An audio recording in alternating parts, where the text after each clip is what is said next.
Hello YouTube, this is Morgan Airspeed Prime here with my next Boruto 2 Blue Vortex manga chapter review. This one's going to be for chapter 28, which is called New Powers. Overall, I thought that this was a pretty good chapter of Boruto. It was the setup before the action is just about to start. The action kicks off right at the end of the chapter. The operation to take out Mamushi has begun, and I thought that they did a really good job at actually just setting up pretty much everything about what's going on here. We're very focused on we got to deal with Mamushi, but there's a bunch of other plot points kind of going on as well, kind of nuances in the background, like Kashin Koji telling Inojin about potential outcomes of this, including Ada dying, Himawari dying. So you're kind of like, oh, I'm really interested to see how that goes. The fact that there's actually a ton of the main cast involved in this operation. When they reveal just how many people are kind of working with for Boruto here, basically, it was really interesting to see that, because this has been a manga that has tended to keep the main characters involved in each arc quite small, and now suddenly it's a pretty giant selection. Now, is every single one of these characters going to get a huge amount of focus? I'm not really sure, but still, it was nice to see that all this build-up is kind of amounting to something. That here they all are on this mission, more and more people kind of beginning to maybe slightly see Boruto in a different way, and the setup is just great for, okay, now in the middle of all the action, how's this actually going to play out? Plus, there are a few other mysteries, there's one mystery that we don't know about Boruto's sword. That's kind of interesting. And then there's, I think, one other detail that's kind of why would you say that about the sword? But we'll get into it. It's a pretty interesting one. So our cover page for this one is Sumire, and she is holding on to the, I suppose, newly crafted sword for Boruto. And yeah, New Powers, chapter 28. Let's get into it sort of page by page. So we open up with a page of kind of teasing Inojin's new jutsu, and he seems to have mostly completed it. They highlighted that he basically made it his in about a day. And we then get into a bit of an argument between Inojin and Boruto, which I'll get to in a second. But it's interesting. They highlighted that he needed to learn it very quickly, because even though it was likely that you had maybe a couple of days, most of a week to do it, the quicker you do it, the better, because things could change the second. They explain it kind of later on in the chapter. The second they bring future knowledge into play, stuff does begin to change, even if it's kept sort of secret.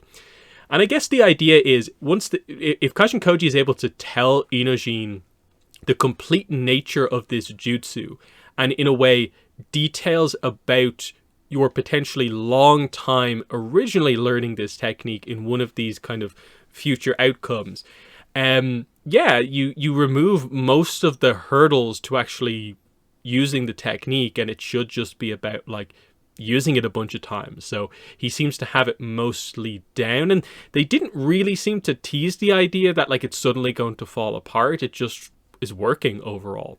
But anyway, we get into the Inojin Boruto slight conflict, mostly getting across the idea that even though a lot of characters are kind of working with Boruto now, they still kind of haven't forgiven him for his quote-unquote betrayal because of the switcheroo, and they view him as being Kawaki. He hasn't accepted Boruto as a teammate. For Inojin, he is here to help Konoha and to help Himawari. Boruto just replies, I haven't accepted you either.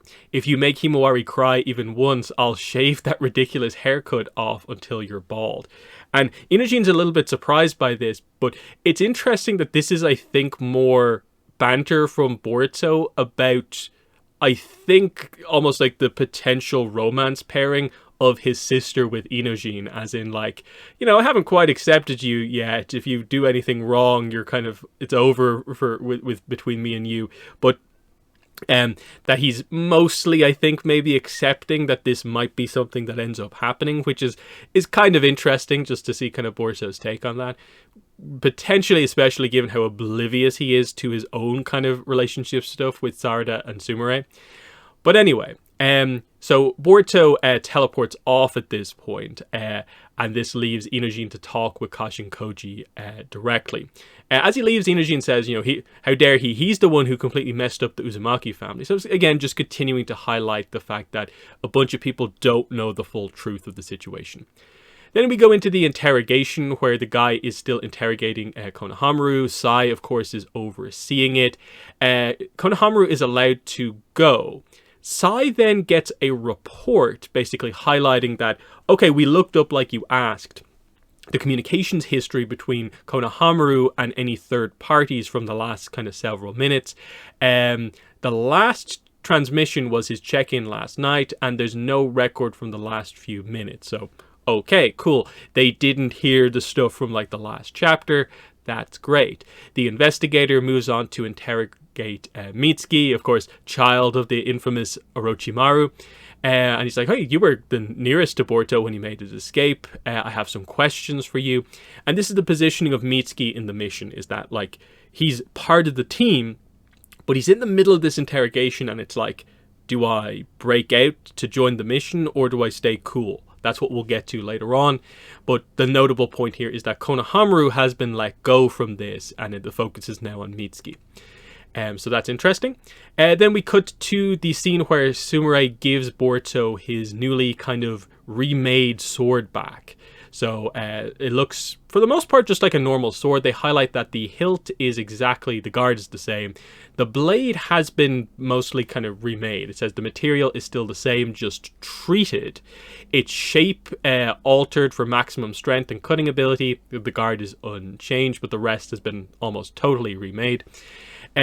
She highlights that one of the main functions of it is that built into it is that it automatically maintains the Uchiha Blade Jutsu Hagoromo on its own. He just had to activate it, and it sort of stays on. It just drains a small amount of small amount of chakra to keep that jutsu going. The other thing that gets highlighted here is that there's now this kind of like chakra registration thing with the sword, where it will only work effectively for Boruto and Sasuke. Anyone else who tries to use the sword will get quite heavily drained, or it'll expend a lot of their chakra quite quickly. This is a safety feature. Now, there's a few interesting points with this, which is sort of that because of the current situation with Sasuke, in a way, why is Sasuke programmed into the sword? And I get it, like it's quote-unquote his sword, that's sort of the idea. Okay. But it feels like it's more looking ahead to Hidari. As in, if Hidari uses this sword, I think as far as we're aware, he should also be considered registered because the Divine Tree characters quote-unquote have the same chakra signature, I think, as the original. So Hidari should be able to use the sword. They're either playing up the idea that Hidari will try to use the sword and it will drain him, or he will be able to use it and that will be sort of notable in some way. Because there's one other thing about the sword that they don't reveal in this chapter, and that is a certain special material has been compounded into the katana.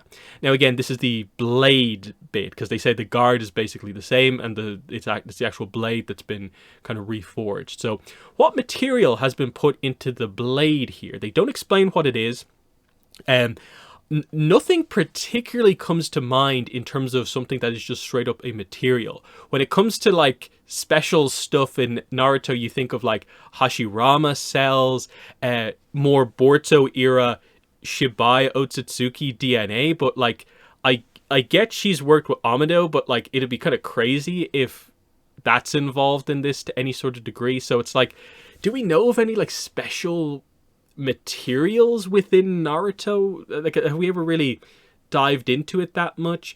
Because otherwise, like, apart from the fact that like, oh, if someone takes the sword from Boruto, something's going to happen, that's sort of the setup. It mostly is just like, okay, the sword is slightly stronger and better now, so this compound must like mean something in some way that, like, I don't know, it maybe is specifically useful against potentially, I guess, beings that are quote unquote made of chakra.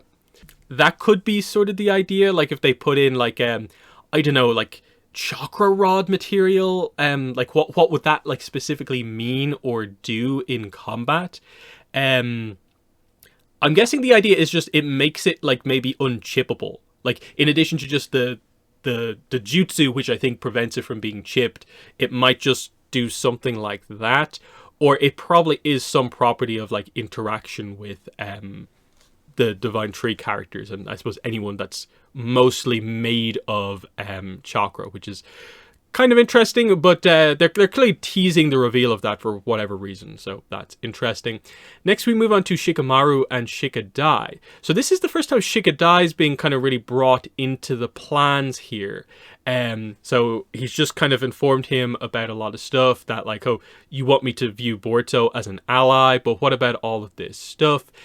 Shikamaru then explains the story of like, you know, that he's going to be unbending in his convictions no matter the circumstances, just like Naruto. And that's what I'm still doing. I'm not compromising or giving into pressure at all. He's sticking to his beliefs and making the correct decision. And he highlights that on this mission, they need Boruto's assistance to fight the Divine Tree characters. And he's basically just putting it on Shikadai. You need to accept this. And the idea is like, you know, if you can't accept it, you're not part of this op. If you can be part of this operation. That's the idea. He does tell him that like this is important to keep this a secret, but it's your choice about this. Shikadai says, I'd rather you order me. And he just highlights that, hey, Himawari's joining the mission. A lot of the other people are. Chocho's going to do it. So yeah, I'm going to do it as well. I'm going to put aside my personal feelings about Boruto and risk my life as a shinobi to carry out any order given by the Hokage. So this is interesting. This does feel partly like sort of some of those kind of big moments where Shikamaru in like somewhat early Naruto, when he'd kind of gotten his promotion, made decisions like this. It's obviously a very different situation, but it's positioning him sort of similarly as like someone who has the potential to be a notable leader into the future. I like that they kind of gave this moment between father and son and that he's going to go ahead with it. Not because he has some feeling that like his feelings about Boruto are actually different than what he actually thinks, like some other characters have, but mostly because no, logically that sort of makes sense of like I can accept joining this mission because a bunch of other people are kind of doing the same and I kind of want to be involved in this too. It's my duty basically. So that's interesting.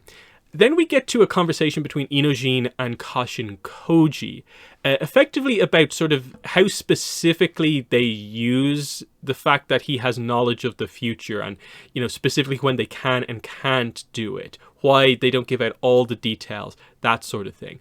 They use a pretty nice example here, which is that Kashin Koji says to Inojin, like, would you still have squared off against Jura to rescue Himawari if you had known you were going to die? Even if I had told you this kind of ahead of time, you might have hesitated, frozen in fear due to, you know, your death, incoming death. You might have just had a moment of indecision and not acted, and that would have kind of changed everything. Just because I told you something out of kind of almost care for you, it changed the future and changed the actions that kind of would have taken place. And he highlights that if you had just like straight up died and not been just wounded, like would, you know, Himawari's powers have still awakened and stuff like that? Or, you know, it's the idea of certain stuff needs to happen to make the big moments of Himawari's powers need to awaken. Sarada's Mangekyo Sharingan needs to awaken. And they're kind of highlighting the idea of like Yodo kind of needed to die, I guess, for that to happen. And your near death needed to happen for her to awaken her powers. That sort of idea. So that's kind of interesting. And yeah, the moment I tell someone the future I saw, it changes something to some degree. The more ideal the approaching future, the better it is if fewer people know about it, since something relayed in good faith could lead to things progressing in the wrong direction. He highlights the whole singularity aspects and just keeping it down to kind of snippets of information.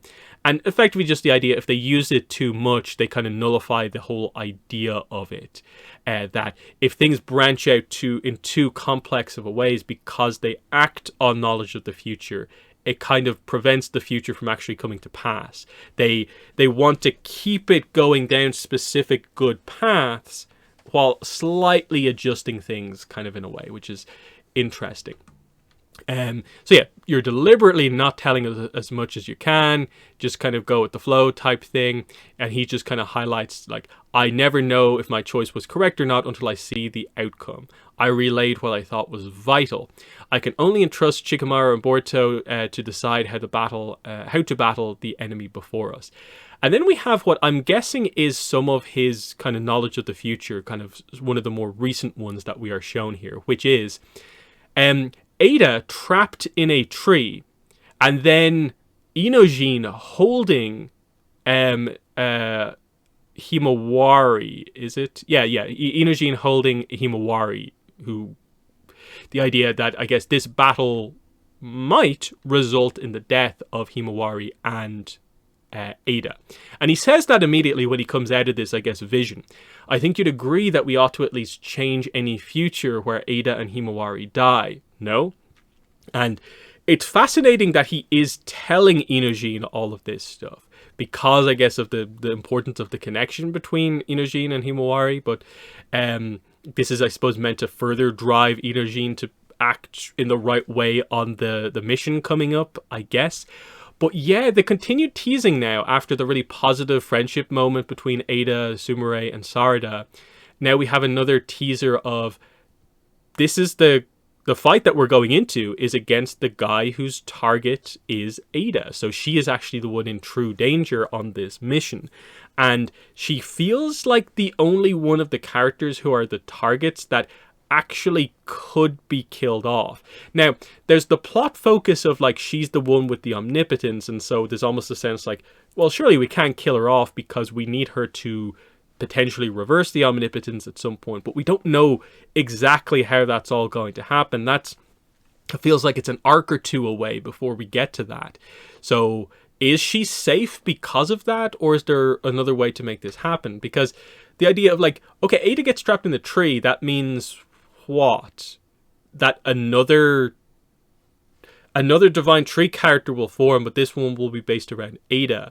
And the assumption would be that because her powers are so crazy, this might be complete defeat if the Divine Tree character that is based on her is able to use those powers to their full degree. That's the interesting point, that because Ada fundamentally is such a character that is almost defined by wanting relationships with other people, the idea that we might get a character who doesn't care about that stuff with the same powers is kind of a frightening concept, I suppose, is sort of the idea. So yeah, then we go to the kind of start of the kind of mission briefing here. So Shikamaru briefs everyone over the kind of mind transmission, and also this is the explanation of Inojin's new jutsu here. So there's a lot of characters involved here. This is, of course, Shikamaru relaying this message to Himawari, Chocho, Shikadai, Demon, Ada, Sarada, Konohamaru, Mitsuki, Delta is included here, Kawaki, Amado, Boruto, and Sumire. All of these characters are involved in this conversation. These are all the members of the current op. The two selection criteria were that you aren't hostile towards Boruto in regards to this upcoming mission. And they just explained the reason for that overall. Second is that in regards to this transmission, it's on a dedicated line made possible by Yamanaka Inojin's new jutsu. The mind transmission formation is what it's called. Now, again, the visual that we have on this is that it's this kind of flaring, kind of almost like ball of energy that is kind of making this all happen, where built into it is still the typical mind transmission thing of everyone being able to talk to each other in their heads, but there's more to it than that. This is where we kind of highlight that we have a kind of transmission. Toad also kind of showing, I suppose, everyone the kind of nature of this. But yeah, they highlight that we're going up against Mamushi. He can divide himself into multiple selves. Also, he can erase his chakra signature. And this is the true significance of Inojin's jutsu. What this means is that the village's chakra detection net won't work to detect where Mamushi is, but Inojin's new jutsu can. So the idea is that his jutsu turns everyone involved in the kind of overall communication into a receiver, and they can each sense the vibration of objects in their vicinity. So the idea here is that Mamushi will vibrate with a specific frequency, and once they figure that out, everyone will be able to sense where the different versions of Mamushi kind of are at all times. And so that's the overall significance of this. He's a stealthy character who can multiply himself at will.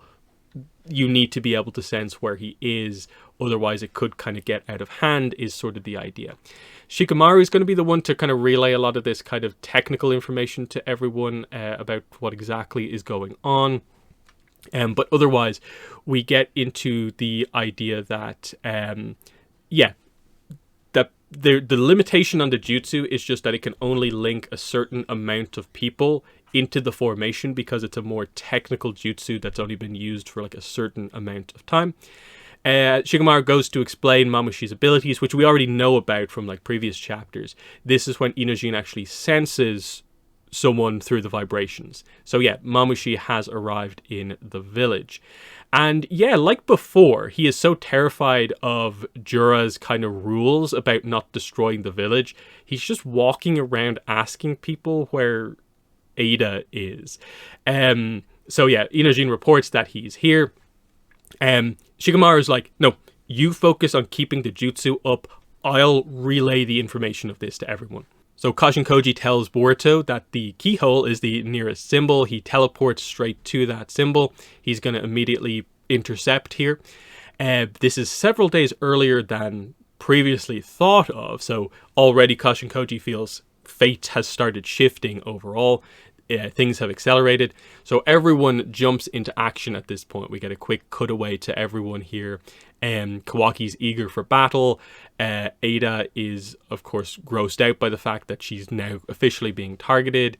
Demon assures his sister that I won't let him even touch you. So that's like the big one in all of this actually as well, is that Demon is going to have to come into play in a pretty big way overall here, where he really hasn't been overly involved in the story, but now this is a fight directly to protect his sister. So the idea is, how will he do against Mamushi? Now it seems like Mamushi might actually have the ability to kind of counter some of Demon's skills. Again, because, remember, I think it was Bug in the first place who explained to us how Demon's abilities worked. So Mamushi might actually know how to counter Demon, at least so long as he doesn't keep the multiples of himself particularly numerous. Because again, the idea of the idea with Mamushi is that the intelligence goes down as the number of multiples kind of clones grows. So yeah, everyone jumps into action. They're all put in different sections of the village because they're expecting a bunch of clones. So yeah, Sarada and Team 7 are going to stand by in Sector B. Team 10, so this is Inoshikacho plus Himawari, are in Sector D in the east. Mitsuki, of course, they highlight, is still in the middle of his interrogation, and they say, don't act rashly, wait for the right moment maybe to leave if you absolutely have to. That's sort of the idea. And then he also highlights to basically everyone on the mission that be ready to move to Ada's location if we absolutely have to. Currently, he doesn't know where she is, but once he does, the target aspect of this will be in play. Kawaki's told to just provide support everywhere as required. And then we cut back to Mamushi again, walking around the place looking for where Ada actually is. And this is where Boruto arrives out of nowhere. We knew he was going to show up, and just straight away, sword, cuts his head kind of in half multiple times. Notably, they keep in mind what they said previously, which is that if you cut through the Rinnegan, the eyes of the Mamushi clones, they won't be able to immediately form another duplicate. So that's how you kind of neutralize them properly. And yeah, so Boruto's arrived. He immediately takes out some of these clones, tells the other kind of civilians and kind of shinobi to get lost. He'll deal with this. And yeah, he's immediately ambushed by multiple of them. They move to alert the police force because Boruto's here more so than anything. So it's going to be interesting to see how the village deals with that. That, you know, Boruto is here in the village, but also the Divine Tree characters. Will the overall village move in a way to realize that Boruto's working with them, or which threat will they view as being the most kind of important to deal with? Because again, you know, the whole idea of the interrogation going on right now about Boruto kind of being freed from custody, but now the village is being attacked by someone else, but Boruto's also here. Yeah, how will they act on that overall? But then we get some of the Mamushi clones begin to use some fire jutsu, and it looks like it's going to set the buildings on fire. Mamushi realizes a little bit too late that this is going to cause a ton of damage. But this is where Boruto suddenly reveals, oh no, karma, and he absorbs the jutsu. And he says, I just can't get used to this weird itchy feeling when I absorb things. So in an interesting turn, like the character who has basically been almost like afraid to use the karma, at least reveals here that he has some control over it to just immediately activate it to absorb things. Now, I guess because Kawaki isn't like right next to him, it's maybe not the most dangerous thing in the world to do. But we also have to think about this in the context of, from a few chapters ago at this point, the deal with Momoshiki. When's that going to come into play? Now, they said that the deal with Momoshiki was about Jura, not Mamushi. But the fact that Momoshiki has been properly reintroduced into the story is fascinating, and it makes you kind of wonder if they are maybe slightly more aligned because of some deal. Does Boruto, at least up until the deal happens and he quote-unquote has to sacrifice his body maybe to Momoshiki, does he feel a little bit more confident to use the karma mark without the fear of Momoshiki taking over him now because they have this deal? Not sure. It's an interesting one because they very specifically gave us what felt like an obvious answer to that question that they never actually gave us the answer to. So we feel it's this really obvious deal that Momoshiki should take, but in a way, there's no way it's as simple as that. Are they just waiting for the secondary reveal of it, or what? I don't fully know, really. But either way, the idea is the action is in play straight away. We're in the middle of the action here, and it seems pretty clear the way that this one is going to go is that an individual Mamushi is not a incredible threat. Like, we're going to get to see, I think, a lot of our groups of characters kind of pop off, you know. They're going to be taking down Mamushis, hopefully left, right, and center. We're going to get to see a good showcase here because it's not just going to be Mamushi countering, dodging, blocking every single move. We're going to see some of his clones, I guess, get taken out. And it more is about managing the kind of crazy aspect of his ability that he can just kind of keep going. How do they eventually get to a point where all of the multiples are taken out at basically the same time and he's just completely countered? Again, the mysteries that we have built up here, I think, are mostly that there's something special about the material in the blade of Boruto's sword that we didn't really see because, like, we've seen him use his sword to chop up things prior to this. So, I don't know, is it just another thing that will kind of neutralize the powers of his opponents? I'm not entirely sure there. And then the specifics of, like, okay, a lot of characters in position. Interestingly, because Mitsuki is in interrogation, it does mean Sarada is on her own as, like, Team 7 in the north. That's interesting. But I do think the main ones now, after the setup from this chapter, are, because of Kashin Koji's kind of premonition, it's Ada, and thus I think Demon, and how he does in this fight, and also Himawari's exact involvement. Because again, we were setting up the idea that she still is maybe struggling to find the true breakthrough in terms of her unique powers and her unique connection with Kurama.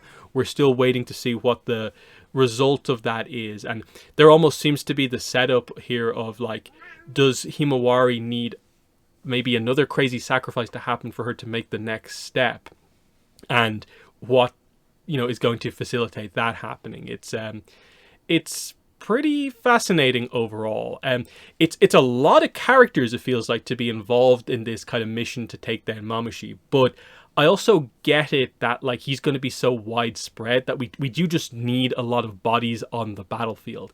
And this is actually a cool way to do it. Like, he's one of the few key threats here, but he is a character who is multiple. I think that's clever to bring a lot of characters into play, and it's going to get, I guess, chaotic. And I'm interested to see how they handle this many of the kind of main cast members involved in terms of using them all to any sort of like massive degree. Like, now that Sumire has passed on the sword, is she going to get involved in the battle to any degree, or is she just going to step back as the more sciencey character at this point? That's one of the other interesting points as well. So, yep, I like what we're doing here. Very eager to see the next chapter, and especially to see where we go after this in terms of like, if we defeat Mamushi here, we would still have then Hidari and Jura to deal with. And maybe some of the stuff surrounding the sword is a little bit of setup for Hidari as well. That's important to realize. But yeah, that's been my thoughts on the chapter. In the comments, let me know what your thoughts were on chapter 28. But that's been the video. Thanks for watching, and bye.